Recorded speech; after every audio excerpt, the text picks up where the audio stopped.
I'm back. So, I've been getting a lot of, Sherry, I heard you were in the hospital. Are you okay? What happened? Was it the Ultimate Reset? Did the Ultimate Reset put you in the hospital? I'm sure it's because you went vegan on us. So, I'm putting out this video to address all of that. Please note, I do have a video about weeks 1 and 2, but I thought that putting this video out was a bit more pertinent to what was going on so you can know what was happening with me. So, let's talk about my Ultimate Reset first.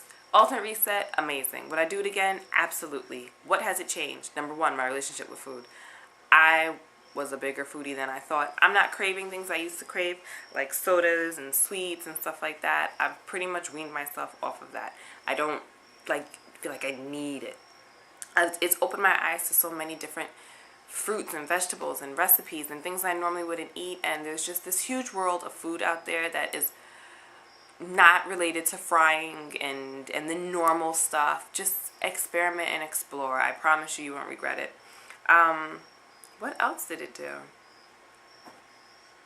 It did not get me sick. Let's put that out there. My Ultimate Reset was not the reason that I was in the hospital. Completely coincidental that I came down with some kind of viral infection of some sort that knocked me off my behind while taking my Ultimate Reset. So let's get that out there and let's get that clear. What happened? I started feeling achy and sore, very achy and sore, like hit by a truck twice. Like while laying on a bed of needles, kind of sore. And I tried to ignore it and think that it was part of the detox. Then I started feeling feverish, couldn't regulate my body temperature, walking around the house in all fleece with the windows closed and fans off and no AC on, covered in a comforter, kind of craziness. By the time the weekend came around, I had no appetite, and instead of doing what I should have and keeping my body hydrated and stuff, I didn't. I might have had like a couple of grapes for breakfast and went 8 hours without eating, and then wondering why when I get up, everything starts to black out. So by Monday, I told myself that I was going to go to the doctor. Okay, true story. I was told by my family that if I didn't go to the doctor, they were going to kill me. So it was either stay home and be murdered by the family or go to the doctor. So I chose to go to the doctor, where I found out that my blood pressure was 0 over 0. True story. Okay, 88/66. Still very low. So I went to the hospital to be treated for dehydration, which just means to sit around with IVs in my arms and, hang out until they took my blood work and found out that I had one white blood cell in my whole body. True story. Alright, maybe not just one, but your count is supposed to be somewhere like between 7 and 11, and my count was 1.9. So I had no white blood cells. And your white blood cells help defend your body against like invasions, and I had none of that. So when they found that out, it was like, quarantine her. I'm gonna try to sneak in my picture somewhere in this video, hopefully, of what I looked like in the hospital, my best shot when I was quarantined. I pretty much had to keep a mask on at all times. Any visitors, doctors, nurses who came in had to wear a mask as well.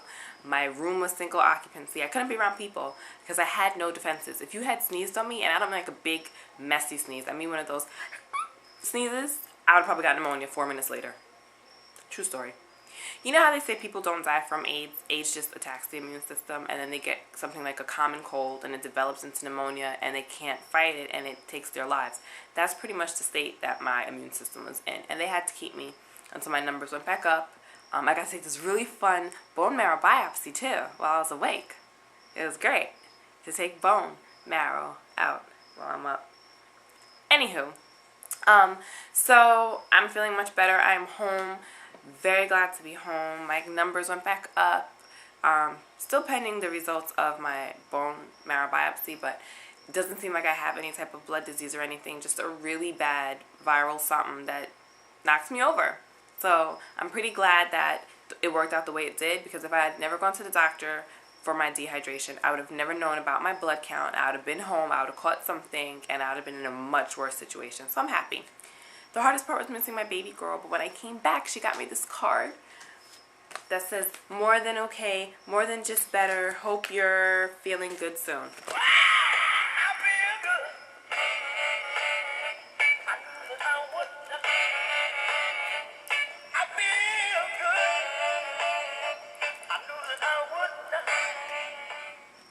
So that kind of made like my whole world. Coming home and seeing her, that was great.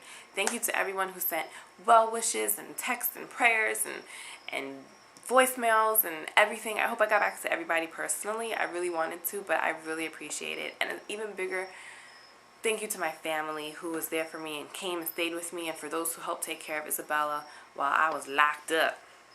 They wouldn't let me out. It's like doing a bid. And thank you, Winthrop Hospital, for taking good care of me. And hearing that I was vegetarian and giving me those options on the menu, one of y'all needs to bring me one of those vegetarian lasagnas. It was so good. So if you work at Winthrop, if you can bring me one, I will pay you for it. I will meet you on the side of the road with some money for one of those. That's how good it was. I want it again. Make it happen.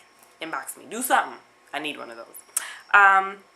Ultimate Reset results. I won't count the whole 21 days because I was sick some of the days. So let's just say we'll use 18 days instead of the 21. I lost 9 pounds and 9 inches off my body. 9 inches. That's like from here to like here, about 1 inches. Which is wonderful because it put me down to a size 8. Which is a far cry from the 14, 16 that I was not that long ago. So this means new clothes, smaller clothes, and I can go shopping in the back of my closet. You know where you put all your clothes that you wish one day you could wear again, but you know you never can? I can. So, very excited about it. Enjoying the vegetarian way of life, although I have started to put a little bit of dairy back in my diet, and when I'm ready to eat meat, I will. I'm not saying that I'm going to stay this way forever, but I'm enjoying how it feels so far. So, with that being said, those are my results. That's my hospital story. So my advice to you, stay hydrated, stay fit, stay fab, stay healthy, stay happy. Take care of this body because it's the only one you have. And yeah, don't get another one. Take care of it and it will take care of you. So I have to go take care of it now, have something to eat, and get proper rest. And I will talk to you guys later. And hopefully my next update is my start of insanity again. I'm ready to tackle that now. So refocus and ready to go. Have a great night, everybody.